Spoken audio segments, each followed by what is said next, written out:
विद्यार्थी मित्रांनो नमस्कार. मागील वेळेस आपण पायथागोरस थिअरम या चॅप्टरमधील काही सम सॉल्व केले होते. त्यावर डिपेंड्स अजून काही जे सम आहेत ते आज आपण सॉल्व करणार आहोत आणि त्यानंतर पुढील जो भाग आहे तो आपण नंतर पाहणार आहोत. Next question 10/39. हा क्वेश्चन मी रीड करतो. All of to buildings on either side of a street are parallel to each other. A ladder 5.8 meter long is placed on a street such that its top just reaches the window of a building at the height of 4 meter. On turning ladder over to the other side of a street, its top touches the window of the other building at a height 4.2 meter. Find the width of the street. म्हणजे तुम्हाला to building त्यांनी दिलेल्या आहेत आणि ह्या building parallel आहेत.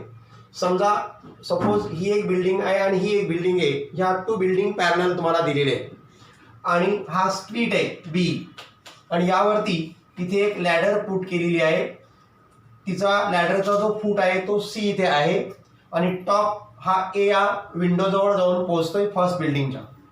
त्याच्यानंतर हा लॅडरचा फूट चेंज न करता ही लॅडर या प्रकारे इकडे फिरवायची सेकंड बिल्डिंगकडे आणि ती डी या विंडोजवळ जाऊन त्याचा टॉप हा पोहोचतोय रिचेस. आणि मग सेकंड बिल्डिंग जी आहे त्या सेकंड बिल्डिंगचा बेस ई आहे, फर्स्ट बिल्डिंगचा बेस बी आहे. ही जी हाईट आहे ही तुम्हाला 4 मीटर त्यांनी दिलेली आहे. लॅडरची लेंथ तुम्हाला 5.8 मीटर दिली. हीच लॅडर इकडे फिरवल्यामुळे एसीची व्हॅल्यू आणि सीडीची व्हॅल्यू सेम येणार आहे आणि हे डिस्टन्स तुम्हाला 4.2 मीटर त्यांनी दिलेले आहे. आणि तुम्हाला या स्ट्रीटची विड्थ म्हणजे बी ची विड्थ ही आपल्याला फाइंड आउट करायला त्यांनी सांगितलेली आहे. आपण फिगर ड्रॉ केली. In the above figure let C be a foot of a ladder. C हे लॅडरचं फूट आहे and top of a ladder reaches at window A. या विंडो ए जवळ त्याचं टॉप रीच होते ऑफ द फर्स्ट बिल्डिंग. ही first building आहे. B a base of first building. B हा फर्स्ट बिल्डिंगचा बेस आहे. सिमिलरली सेम रिपीट याप्रमाणे जायचे. C be a foot of a ladder. C be a foot of a ladder and top of a ladder reaches at a window. Reaches as a window. आता इथे window D आली बघा of the second building. ही second building आहे. E be a base of a second building. हा second बिल्डिंगचा base आहे. B is a width of a street. B ही त्या स्ट्रीटची विड्थ आहे. Therefore A B equal to 4 metre, A C equal to 5.8 metre, D C equal to 5.8 metre आणि D equal to 4.2 metre हे तुम्हाला त्यांनी दिलेल्या व्हॅल्यू आहेत. आणि मग आपल्याला राईट अँगल ट्रायंगल घ्यायचा आहे. फर्स्ट ट्रायंगल बघा, triangle ABC. In triangle ABC angle ABC equal to 90 degree. Angle ABC जो आहे तो 90 डिग्रीचा आहे कारण wall perpendicular to the ground म्हणजे ऑल ग्राउंडला परपेंडिक्युलर असते त्याच्यामुळे तिथे हा 90चा अँगल तयार झालेला आहे. आणि हा 90चा अँगल झाल्यामुळे आपण या ठिकाणी पायथागोरस थिअरम यूज करू शकतो. म्हणजे AC square equal to AB square plus BC square. AC square equal to AB square plus BC square Pythagoras theorem. AC ची व्हॅल्यू आहे 5.8 त्याचा स्क्वेअर करायचा equal to 4 square plus BC square. 5.8 चा square केला का तुम्हाला तो मिळतो 33.64 इक्वल टू 4 चा स्क्वेअर 16 प्लस BC स्क्वेअर. हे 16 तिकडे येऊन जायचे म्हणजे 33.64 minus 16 equal to BC square. या दोघांची सबस्ट्रॅक्शन आपण केली का ती आपल्याला मिळते 17.64 equal to BC square. Taking square roots of both sides. Square root घ्यायचं आहे. BC स्क्वेअरचं स्क्वेअर रूट आलं BC. 17.64 चं स्क्वेअर रूट येतं 4.2 मीटर म्हणजे आपल्याला BC ची व्हॅल्यू मिळालेली आहे 4.2 मीटर. सेम हा राईट अँगल ट्रायंगल घ्यायचा DEC. In triangle DEC, angle DEC equal to 90 degree. Same repeat, all perpendicular to the ground. याप्रमाणेच पुन्हा पायथागोरस थेरम आपण यूज करणार आहोत. DC square equal to D square plus C square. DC square equal to D square plus C square Pythagoras theorem. DC ची value आपल्याकडे आहे 5.8 square equal to D ची value आपल्याकडे आहे 4.2 स्क्वेअर प्लस सी चा square. याचा square येतो 33.64 equal to याचा स्क्वेअर 17.64 प्लस सी चा स्क्वेअर. आता हा पार्ट मी तिकडे घेऊन जाणार आहे म्हणजे तो मायनस होणार. 33 याचा स्क्वेअर 33.64 आलेला आहे. 33.64 minus 17.64 equal to C square, कारण हा पार्ट तिकडे जाऊन मायनस होणार आहे. या दोघांची सबस्ट्रॅक्शन केली की आपल्याला 16 मिळते. 16 इक्वल टू सी स्क्वेअर. पुन्हा taking square root of both sides C equal to 4 metre, म्हणजे सी ची व्हॅल्यू तुम्हाला 4 मीटर मिळालेली आहे. आता सी 4 मीटर मिळाला, BC आपल्याला 4.2 मीटर मिळालेला आहे आणि आपल्याला बी ची व्हॅल्यू फाइंड आउट करायची म्हणजे B dash C dash E हे 3 पॉइंट कोलिनियर आहेत. Therefore BC equal to BE equal to BC plus C. BC plus C. BC ची व्हॅल्यू आपल्याकडे आहे 4.2 प्लस C ची व्हॅल्यू आपल्याकडे आहे 4. 4.2 plus 4 equal to 8.2. Therefore B equal to 8.2 metre आणि B त्या स्ट्रीटची विड्थ आहे.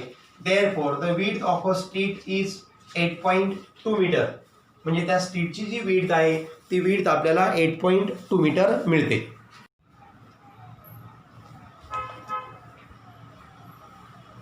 सिक्स्टीन अपॉन 46 हा क्वेश्चन आपण आता घेतोय.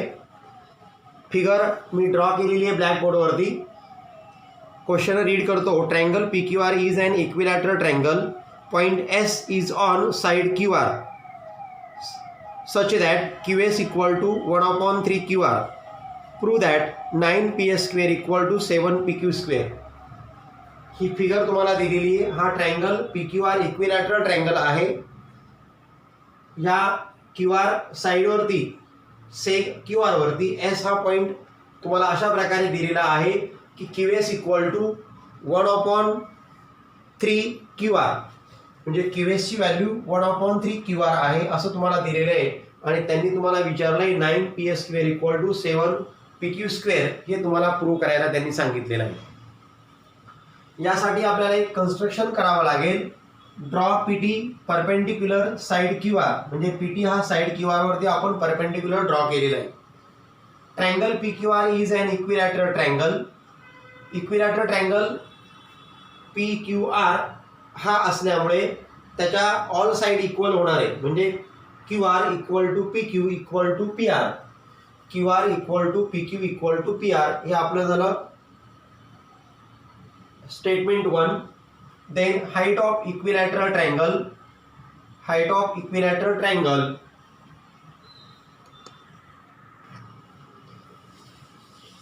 Equal to √3/2 into side. Height of equilateral triangle equal to √3/2 into side हा फॉर्म्युला आहे. आता या ठिकाणी हाईट आपल्याला मिळालेली आहे PT equal to √3/2 into QR. हे झालं तुमचं second equation. In an equilateral triangle altitude bisect the opposite side, म्हणजे इक्विलॅटरल ट्रायंगलमध्ये अल्टिट्यूड जी असते ती ऑपोजिट साइडला बायसेक्ट करते. म्हणजे QR ला ही अल्टिट्यूड PT बायसेक्ट करणारे, म्हणजे QT इक्वल टू 1/2 QR तुम्हाला मिळणार आहे. Therefore QT equal to 1/2 QR हे झालं तुमचं equation third. But QS equal to 1/3 QR हे तुम्हाला त्यांनी दिलेलं आहे. हे झालं इक्वेशन 4 गिवन. सबस्ट्रॅक्टिंग 4 फ्रॉम 3, या 4ला या 3 मधून आपण मायनस करायचं आहे, म्हणजे QT minus QS equal to 1/2 QR minus 1/3 QR. आता QT मायनस QS म्हणजे तुम्हाला ST मिळणार आहे.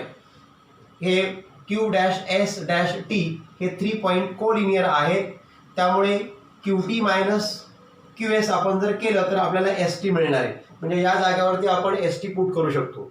Equal to Q R, Q R आपण कॉमन काढला तर इथे ब्रॅकेटमध्ये राहणारे 1/2 मायनस 1/3 आणि बाहेर तुम्हाला क्यू आर मिळालेला आहे. इथे हा एक फ्रॅक्शन आणि हा एक फ्रॅक्शन आहे, यांचे डिनॉमिनेटर इक्वल नाही आहे, म्हणजे आपल्याला आता एलसीएम काढताना यांचं मल्टिप्लिकेशन करावं लागेल. 3 2 6 हे झालं त्याचं एलसीएम. 2च्या टेबलमध्ये 6 केव्हा आहे तर 2 3 6 म्हणजे याला 3 नी मल्टिप्लाय करावं लागेल. 3 1 3. 3च्या टेबलमध्ये 6 3 2 6 म्हणजे याला 2 नी मल्टिप्लाय करावं लागेल म्हणजे 2. म्हणजे 3 मायनस 2 अपॉन 6 क्यू आर. 3 मधून 2 गेले 1 1/6 क्यू आर ही झाली तुमची एस टीची व्हॅल्यू. आता in triangle PTS angle PTS equal to 90 degree. PTS हा जो ट्रायंगल आहे, ह्या ट्रायंगलमध्ये पीटीएस हा अँगल 90चा आहे, म्हणजे या ठिकाणी आपण पायथागोरस थिअरम यूज करू शकतो. मग P S square equal to P T square plus S T square. P S square equal to P T square plus S T square Pythagoras theorem. आता आपल्याकडे पीटीची व्हॅल्यू आहे बघा √3/2 क्यू आर, म्हणजे पीटीच्या जागेवर आपण लिहिणार √3/2 क्यू आर त्याचा square plus S टीची व्हॅल्यू आपल्याकडे आहे 1/6 Q R. 1/6 square Q R आणि त्याचा आपण स्क्वेअर करायचा आहे. पुटिंग सेकंड अँड फिफ्थ नंबरचं इक्वेशन आपण इथे पुट केलेलं आहे. √3चा स्क्वेअर आला 3, 2चा स्क्वेअर आला 4 क्यू आर स्क्वेअर प्लस 1चा स्क्वेअर 1, 6चा square 36 Q R square. Q R square आपण कॉमन काढू शकतो, म्हणजे आपल्याला इथे मिळालं 3/4 प्लस 1/36 म्हणजे ब्रॅकेटच्या बाहेर तुम्हाला मिळाला क्यू आर स्क्वेअर. आता 4 आणि 36चा आपल्याला एलसीएम काढावा लागेल. 4 आणि 36चा एलसीएम येतो 36, कारण 4च्या टेबलमध्ये 36 आहे, म्हणजे हा बिगर नंबर तुमचा झाला एलसीएम. आता 4च्या टेबलमध्ये आपल्याला 36 शोधायचे. 4 9 36 आणि मग त्या 9नी या 3ला मल्टिप्लाय करायचं. 9 3 27 प्लस आहे तसंच पुन्हा या 36च्या टेबलमध्ये हे 36 शोधायचे. 36 1 36 तो 1 आला, त्याने याला मल्टिप्लाय करायचं. 1 1 1 म्हणजे इथे 1 आलं आणि बाहेर क्यू आर स्क्वेअर आहे तसंच. 27 प्लस 1 या दोघांची ॲडिशन आली 28/36 क्यू आर स्क्वेअर. आता या दोघांमध्ये आपल्याला डिवाइड करायचं आहे. 4 ने डिवाइड होतो बघा. 4 7 28 आणि 4 9 36 म्हणजे 7/9 क्यू आर स्क्वेअर. म्हणजे आपल्याला फायनल मिळालं P S square equal to 7/9 Q R square. आता ह्या 9 इकडे डिवाइड केले, इकडे नंतर मल्टिप्लाय होणार, म्हणजे 9 P S square equal to 7 Q R square. 9 P S square equal to 7. Q आरची व्हॅल्यू आपली आहे बघा पी क्यू बरोबर, म्हणजे क्यू आरच्या जागेवरती आपण पी क्यू पुट करू शकतो. म्हणजे 9 P S square equal to 7 P Q square. याला आलं पुटिंग 1 आणि जे आपल्याला हवं होतं ते मिळून गेलं. 13/45. नेक्स्ट क्वेश्चन फिगर मी ड्रॉ केलेली आहे ब्लॅकबोर्डवरती. क्वेश्चन रीड करतो. In triangle ABC seg AD perpendicular seg BC DB equal to 3CD prove that 2AB square equal to 2AC square plus BC square. ही फिगर ड्रॉ केलेली आहे. Seg AD perpendicular seg BC, हा AD BC वरती perpendicular त्यांनी draw केलेला आहे. DB equal to 3CD हे तुम्हाला त्यांनी दिलेले आहे अजून, आणि तुम्हाला प्रूव्ह करायला सांगितलं आहे 2AB square equal to 2AC square plus BC square. हा परपेंडिक्युलर ड्रॉ केलाय. डीबीची जी व्हॅल्यू आहे ही डीबीची व्हॅल्यू 3 टाइम्स आहे सीडीच्या, आणि मग तुम्हाला हा पार्ट प्रूव्ह करायला सांगितलेला आहे. बघा DB equal to 3CD, DB equal to 3CD याला इक्वेशन 1 म्हटले मी गिवन. त्यानंतर C'D'B हे पॉइंट कोलिनियर आहेत. C'D'B therefore CD plus DB equal to CB. CD plus DB equal to CB. CD आहे तसाच. DBची व्हॅल्यू 3CD आहे, म्हणजे आपण पुटिंग 1 या DBच्या जागेवरती आपण 3CD राईट करू शकतो. 3CD इक्वल टू CB म्हणजेच BC. 1CD 3CD म्हणजे 4CD. 4CD equal to BC हे झालं इक्वेशन तुमचं 2. त्यानंतर हा ट्रायंगल विचारात घ्यायचा आहे ADB. यामध्ये हा अँगल 90चा आहे, म्हणजे आपण या ठिकाणी पायथागोरस थिअरम यूज करू शकतो.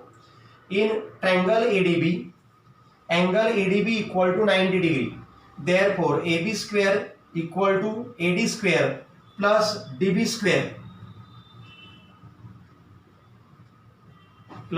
square याला रिझन आलं पायथागोरस थिअरम. आता यावरून हा DB इकडे मी घेऊन येतो, म्हणजे AB square minus DB square equal to AD square हे इक्वेशन झालं तुमचं 3rd. सेम रिपीट या ठिकाणी आपल्याला पायथागोरस थिअरम यूज करायचा आहे. इन ट्रायंगल ADC हा 90चा आहे, म्हणजे हा पण 90चा. Angle ADC equal to 90 degree. Similarly in triangle ADC angle ADC equal to 90 degree. Therefore AC square equal to AD square plus CD square Pythagoras theorem. तो CD square मी इकडे आणला तर AC square minus CD square equal to AD square हे तुम्हाला equation मिळालं 4. आता equation 3 आणि 4 यांच्या RHS इक्वल आहे बघा. AD स्क्वेअर जेव्हा RHS इक्वल असतात तेव्हा LHS इक्वल असतात, म्हणजे हे इक्वल टू हे. From 3rd and 4th AB square minus DB square equal to AC square minus CD square ही स्टेप आपल्याला मिळाली बघा. प्रूव्ह करण्यासाठी आपल्याला AB स्क्वेअर पाहिजे 2AB स्क्वेअर, म्हणजे फक्त AB स्क्वेअर पाहिजे या साईडला, बाकी सगळं तिकडे पाहिजे. आता AB स्क्वेअर जर इकडे पाहिजे असेल तर आपल्याला याला तिकडे पलीकडे घेऊन जावं लागेल, म्हणजे AB square equal to AC square आहे तसाच, हा DB स्क्वेअर पलीकडे गेल्यानंतर प्लस होणार आहे, plus DB square minus CD square हा आहे असाच. AC स्क्वेअर प्लस DB ची व्हॅल्यू आपल्याकडे आहे बघा 3CD. पुन्हा आपण इक्वेशन 1 पुट करायचं आहे, म्हणजे 3CD minus CD 3CD bracket square, कारण DBचा स्क्वेअर आहे, म्हणजे 3CD bracket square minus CD square. आता हे पुढे आपण सॉल्व्ह करूया. AC स्क्वेअर आहे तसाच, 3चा square 9 CD square minus CD square. AC square plus 9 मधून 1 गेला म्हणजे 8 CD स्क्वेअर आपल्याला मिळालं. AB square equal to AC square plus 8 CD square. To prove मध्ये आपल्याला 2AB स्क्वेअर 2AC स्क्वेअर दिले बघा. 2AB स्क्वेअर 2AC स्क्वेअर असं पाहिजे, म्हणजे जर या सेंटेन्सला आम्ही जर 2 ने मल्टिप्लाय केलं तर इथे मला 2 मिळेल, इथे 2 मिळेल. आणि मग हा पार्ट आपण नंतर कसा मिळवायचा ते बघूया. मल्टिप्लाइंग बोथ साइड बाय 2 ने मल्टिप्लाय केलं तर 2AB square equal to 2AC square equal to याला 2 ने मल्टिप्लाय केलं तर 2 8 जा 16 CD स्क्वेअर. बघा हा पार्ट आपल्याला एवढा मिळाला. आता 16 CD स्क्वेअरच्या जागेवरती आपल्याला BC स्क्वेअर मिळाला पाहिजे. आता 16 हा 4चा स्क्वेअर आहे आणि CD स्क्वेअर हा CDचा स्क्वेअर आहे, म्हणजे आपण हे लिहू शकतो 4CD bracket square 2AC square plus 4CD. Equation 2 पहा, 4CD म्हणजे आहे BC, म्हणजे 4CDच्या जागेवरती आपण BC पुट करू शकतो. पुटिंग सेकंड इक्वेशन, म्हणजे 2AC स्क्वेअर प्लस 4CD म्हणजेच BC. 4CDचा स्क्वेअर आहे म्हणजे BCचा square. 2AB square equal to 2AC square plus BC square. आणि आपल्याला प्रूव्ह करायला त्यांनी तेच सांगितलं होतं का 2AB square equal to 2AC square plus BC square.